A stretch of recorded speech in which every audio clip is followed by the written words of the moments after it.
સુરત મહાનગરપાલિકાના ઇતિહાસમાં પહેલીવાર આટલી મોટી શિસ્તભંગની કાર્યવાહી કરવામાં આવી છે।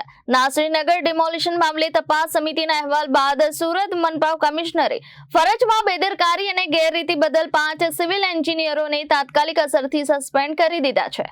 સુરત મહાનગરપાલિકાના સેન્ટ્રલ ઝોન હેઠળ આવેલા નાસરીનગર વિસ્તારમાં 30 મે 2026ના રોજ થયેલા મિલકતોના ડિમોલિશન મામલે મનપા કમિશનરે કડક કાર્યવાહી હાથ ધરી છે।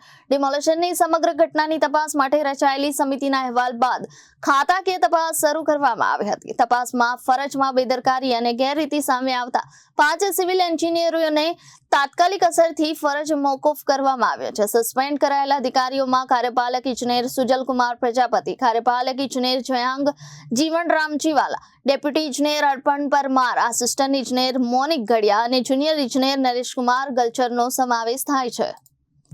Bureau report Janadesh news Surat.